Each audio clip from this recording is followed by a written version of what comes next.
पहले मैं आपको प्रणाम करता हूं, मेरा प्रणाम को आप स्वीकार करें। किशनगंज की पावन धरती पे आप आए हैं, आपका अभिनंदन है, स्वागत है। मैं क्वेश्चन करने से पहले एक बात बता देना चाहता हूं कि मेरा नाम है मनीष कुमार जालान, मेरी प्लाईवुड की फैक्ट्री है और उसमें हम 3 पार्टनर हैं, एक मुस्लिम पार्टनर भी उसमें है। मेरा बिजनेस 18 साल से उनके साथ है। कभी धर्म के कारण कभी कोई कंट्रावर्सी हमारे बीच में नहीं आई है और भगवान के आशीर्वाद से मैं चाहता हूं कि आगे भी नहीं आएगा। मेरा प्रश्न आपसे है कि सनातन धर्म और इस्लाम में क्या समानता है, उसके बारे में मुझे थोड़ा सा क्लियरिफिकेशन। भाई साहब का सवाल है कि उसकी प्लाईवुड की फैक्ट्री है, 3 पार्टनर, एक पार्टनर मुसलमान है, कभी भी कंट्रोवर्सी नहीं है और इंशाल्लाह नहीं आएंगी। उनका सवाल है कि सनातन धर्म और इस्लाम में क्या यकसानियत है, वो जानना चाहते हैं। हिंदू मज़हब की सबसे अहम किताब है वेदा। दयानंद सरस्वती जिनने सनातन धर्म को और आम किया, वो सही कहते हैं कि हमें मानना चाहिए वेद। वेद सबसे ऊंची किताब है। स्मृति और श्रुति। श्रुति मतलब जो भगवान की तरफ से, स्मृति मतलब जो इंसानों ने लिखी है। श्रुति में आता है वेद और उपनिषद। तो सनातन धर्म के मुताबिक और इस्लाम के मुताबिक भी आप देखेंगे दोनों में खुदा के बारे में, ईश्वर के बारे में, अल्लाह के बारे में जो लिखा है वो यकसा है। आप जब पढ़ेंगे छंदोग्य उपनिषद चैप्टर नंबर 6 सेक्शन नंबर 2 श्लोक नंबर 1 में लिखा हुआ है संस्कृत में, एकम एविदित्यम, खुदा एक है, भगवान एक है, दूसरा नहीं है। लिखा है स्वतः उपनिषद में चैप्टर नंबर 6 श्लोक नंबर 9 में, नाचस्य कसिज जनिता न चदीपा, कि उस ईश्वर का कोई रब नहीं, उस ईश्वर के कोई वालिदैन नहीं, उससे ऊंचा कोई नहीं, उसका कोई वालिदैन है, कोई वालदा है। लिखा है स्वतः उपनिषद में चैप्टर नंबर 4 वर्स नंबर 19 में, न तस्य प्रतिमा अस्ति, उस ईश्वर की कोई प्रतिमा नहीं। प्रतिमा संस्कृत लफ्ज है जिसके मानी अक्स, picture, painting, photograph, idol, statue, sculpture. तो लिखा है उस ईश्वर, उस भगवान की कोई प्रतिमा नहीं, कोई अक्स नहीं, कोई पिक्चर नहीं, कोई पेंटिंग नहीं, कोई पोर्ट्रेट नहीं, कोई आइडल नहीं, कोई स्कल्पचर नहीं, कोई स्टैच्यू नहीं। आगे जब आप पढ़ते हैं, ये सारी चीज़ें कुरान में भी लिखी, मैं उसके ऊपर आऊँगा। ये है ईश्वर के बारे में जो लिखा गया है।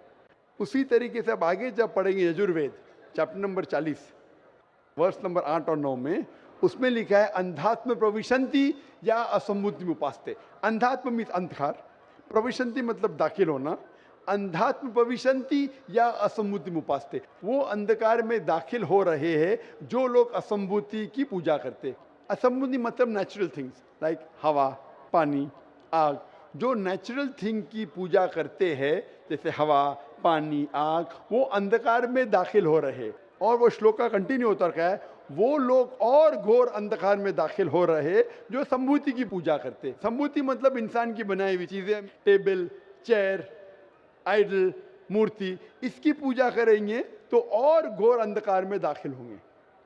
और लिखा है ऋग्वेद में जिल्द number 1 hymn number 164 verse number 46, एकम सत्य विप्र बहुधा विदांते, सत्य एक है, खुदा एक है, एकम सत्य विप्र बहुधा विदांते।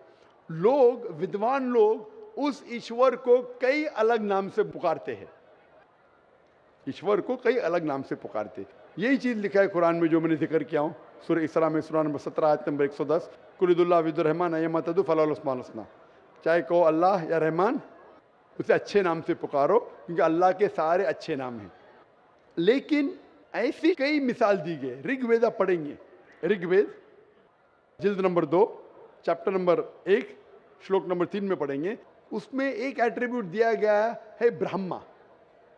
ब्रह्मा कहते हैं बनाने वाले खुदा को, ब्रह्मा कहते हैं बनाने वाले खुदा को। हमें कोई एतराज नहीं अगर कोई कहता है कि ईश्वर बनाने वाला है, उसका तर्जुमा करते अरबी में हो जाता है खालिक, हमें कोई एतराज नहीं। लेकिन अगर कोई कहता है कि ईश्वर वो ब्रह्मा है जिसके 4 सिर है, हर सिर पे मुकुट है, तो हम मुसलमान उस पर एतराज़ करते हैं क्योंकि आप भगवान को अक्स दे रहे और आप Yajurveda chapter number 32 shloka number 3 के खिलाफ जा रहे। ना तस्य प्रतिमा अस्ति, उस ईश्वर की कोई प्रतिमा नहीं, आपने प्रतिमा दिया तो गलत किया। इसी तरीके से आगे आप पढ़ेंगे, लिखा हुआ है ऋग्वेद में किताब नंबर 6, हिम नंबर 46, श्लोक नंबर 16 में, या एक मुश्ती ही, भगवान एक ही है, सिर्फ उसकी तारीफ करो। और ब्रह्म सूत्र हिंदुइज्म का है, एक कम ब्राह्म देवत्या नास्ते नैना नास्ति किंचन, भगवान एक ही है, दूसरा नहीं है, नहीं है, नहीं है, जरा भी नहीं है, सिर्फ एक खुदा है, उसके अलावा कोई नहीं है। अगर कोई मुसलमान से पूछेंगे कि सबसे बेहतरीन क्या डेफिनेशन है खुदा की, अल्लाह की, वो जवाब आपको देगा सूरह इखलास, सूरा नंबर 112 आयत नंबर 1 से 4, जिसमें लिखा है कुल हुवल्लाहु अहद, कहो कि अल्लाह एक है, अल्लाह समद, अल्लाह जो बेनियाज है, लम यलिद वलम यूलद, ना वो किसी को जना है ना किसी से जना है, वलम यकुल लहू कुफुवन अहद, उसके जैसा कोई नहीं है। ये 4 लाइन का डेफिनेशन है कुरान मजीद में, सूरह इखलास सूरा नंबर 112, जिसमें अल्लाह ताला फरमाते कुल हुवल्लाहु अहद, कहो कि अल्लाह एक है, अल्लाह समद, अल्लाह जो बेनियाज है, लम यलिद वलम यूलद, ना वो किसी को जनता है ना किसी से जना है, वलम यकुल लहू कुफुवन अहद, उसके जैसा कोई नहीं।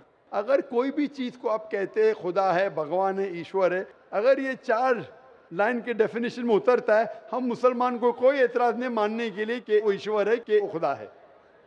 तो ये सनातन धर्म के खुदा एक है, उसका कोई अक्स नहीं, हूबहू मिलता है कुरान मजीद से।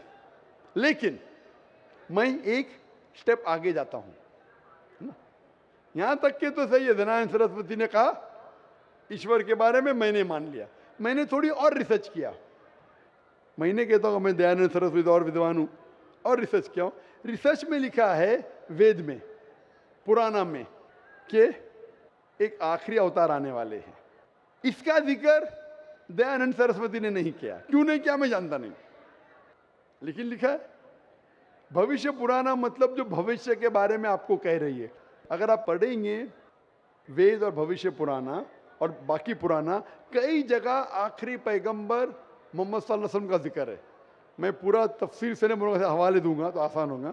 आप पढ़ेंगे भविष्य पुराना, पर्व 3, खंड 3, अध्याय 3, श्लोका 5 से 8 तक, इसमें मोहम्मद सल्लल्लाहु अलैहि वसल्लम का जिक्र है। आगे पढ़ेंगे भविष्य पुराना, पर्व 3, खंड 3, अध्याय 3, श्लोका 10 से 27 में मोहम्मद सल्लल्लाहु अलैहि वसल्लम का जिक्र है। अगर आप पढ़ेंगे अथर्ववेद किताब नंबर 20, खंड नंबर 127, श्लोका नंबर 1 से 14 में मोहम्मद सल्लल्लाहु अलैहि वसल्लम का जिक्र है। इसे कहते कुंटब सुक्तास। अगर आप पढ़ेंगे ऋग्वेद किताब number 1, chapter number 53, shloka number 9 में मोहम्मद सल्लल्लाहु अलैहि वसल्लम का जिक्र है।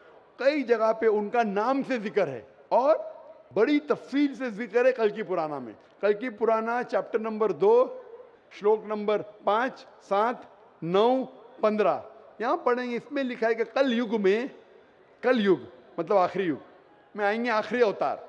अवतार जैसा मैंने कहा का मतलब नहीं का भगवान नीचे आना। अवतार एक संस्कृत वर्ड है जिसका मानी अवतर, अवतर मतलब खुदा ने भेजा, खुद खुदा नहीं आ रहा है, it belongs to God, not God himself.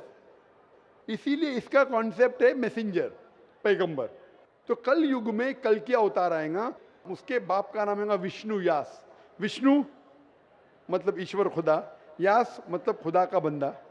अरबी में कहीं हो जाता अब्दुल्ला जो मोहम्मद सल्लल्लाहु अलैहि वसल्लम के वालिद का नाम था। उसकी माँ का नाम होगा सुमति, सुमति मतलब अमन, शांति। अरबी में कहेंगे आमिना जो नाम था मोहम्मद सल्लल्लाहु अलैहि वसल्लम के वालदा का नाम।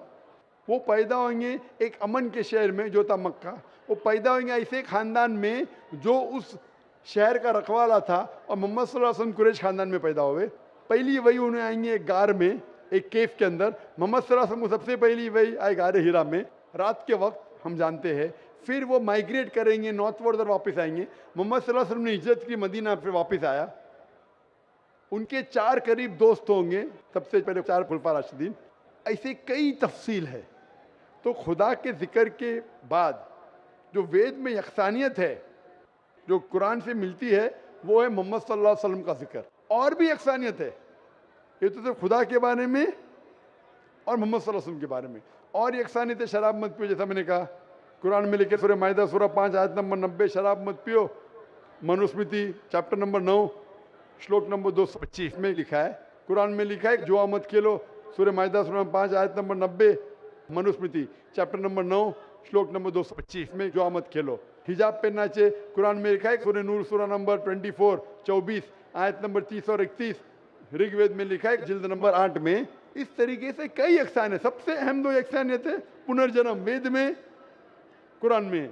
सबसे अहम यकसानियत खुदा है कि उसका अक्स नहीं है और मोहम्मद सल्लल्लाहु अलैहि वसल्लम आखिरी पैगंबर है। आप मानते हैं भाई साहब कि खुदा एक है? मुझे जानकारी नहीं है। आप मानते खुदा एक है कि नहीं मानते? मुझे जानकारी नहीं है, और अपने धर्म को जो जानता हूँ उस हिसाब से हम तो सभी देवी देवताओं को मानते हैं और हमें मानना भी चाहिए, ये हम जानते हैं। आपके धर्म में सबसे ऊंची किताब कौन सी है? हम तो गीता को मानते हैं। गीता क्या है? वेद का निचोड़ है। सबसे ऊंची किताब हिंदू धर्म में है वेद।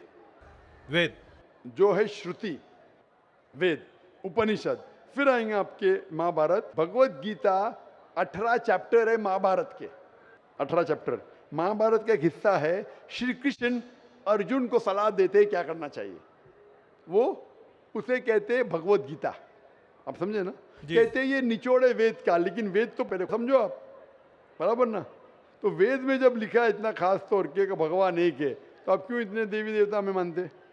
नहीं, ये तो आपको तहकीक करना पड़ेगा ना। तो मैं जो कह रहा हूँ उसे लिखिए, या ऑलरेडी अवेलेबल है किताब में, किताब जाइए पढ़िए, वेद पढ़िए। ये जाकिर मुंबई से आया बेगम बाकी तो नहीं कर रहा है, हवाला दे रहा है इधर से उधर, मैं भी फेंक रहा है। नहीं नहीं हो सकता है ना फेंक रहा हूँ। नहीं, आप जितनी बात को बोल रहे हैं पीस टीवी में भी देखता हूँ। देखते माशाल्लाह। हाँ, तो अब आप वेद के बारे में बोले हैं और बताए हैं, आपका चैप्टर नंबर और पन्ना नंबर तो मेरे दिमाग में आया नहीं कि ठीक है बोल रहे हैं तो कुछ होगा कुछ उसमें, ना कुछ तो होगा, कुछ तो कुछ होगा। कुछ ना कुछ होके छोड़िए, मत तहकीक कीजिए। नहीं, क्या अब गलत या करूंगा। सही? अब नहीं, करेंगे। अब करेंगे। कितने दिन में कंप्लीट करेंगे? एक हफ्ते में कर लूंगा, कोई बड़ी बात भाई, थोड़ी। एक हफ्ते में मैं आपके पार्टनर से पूछूंगा। आपने बोला मैं- अब तक कंट्रोवर्सी नहीं हुई। मेरा पार्टनर- कंट्रोवर्सी होना जरूरी नहीं है। आप उसको अच्छाई की तरफ लेके आओ, वो आपको अच्छाई की तरफ लेके आएगा। मैं- कंट्रोवर्सी नहीं करना। अगर आदमी बोला 2 जमा 2 5, अरे जान दे यार, मेरा पार्टनर मुझे ज्यादा पैसा दे रहा है, 5 रुपया दे रहा है, 2 जमा 2 5, गलत है ये। गलत है तो बोलना चाहिए। कंट्रोवर्सी नहीं होना अच्छी बात नहीं, कंट्रोवर्सी होके सच्ची राह पे लेके आना अच्छी बात है। आप समझ रहे हैं? नहीं, आपके पार्टनर से कहो, इतने 18 साल से आपके पार्टनरशिप किए, अभी आप एक हफ्ते में तहकीक करेंगे जाकिर क्या बोलता है, और पार्टनर से डिस्कस करो, बराबर ना? आप ठीक बोल रहे हैं। मेरे पार्टनर का नाम भी मैं बताना चाहूंगा। हाँ, बता दो। सैयद मजरुल हसन साहब नाम है उनका। सैयद मजरुल हसन साहब, तो लाखों लोग सुन लिए ना। हाँ, तो सैयद मजरुल हसन साहब को और पकड़ लेना। हमारे से 15 साल बड़े भी हैं, मेरे से 15 साल बड़े भी हैं। हाँ, हमारी डिस्कस होती है, सब चैप्टर पर डिस्कस होती है। परंतु मैंने क्या कहा कि हमारे बीच में किसी तरह का कोई भी कंट्रोवर्सी नहीं होता है। और आपने वेद के बारे में बताया, जरूर मैं वेद को भी वो पढ़ूंगा। भी कंट्रोवर्सी नहीं है, कंट्रोवर्सी नहीं, यकसानियत है। आज कुछ आपसे लेके जा रहा हूं, मैं देखे नहीं जा रहा हूं, मैं आपसे लेके जा रहा हूं। मेरे मन में जिज्ञासा थी, मैं आपसे क्वेश्चन किया, आपने मेरे क्वेश्चन का जवाब दिया, इसके लिए मैं धन्य हूं। और मैं अपने जो आप वेद के बारे में बोले, मैं जरूर उसको पढ़ूंगा और 7 दिन में ही पढ़ूंगा। इंशाअल्लाह आप पढ़िए, तहकीक कीजिए, लेके जा रहे। अगर आप कबूल करेंगे तो मुझे देके भी जाएंगे सवाब इंशाअल्लाह। मेरा प्रणाम को फिर स्वीकार करें आप। इसी के साथ मैं अपने शब्दों को विराम देता हूं।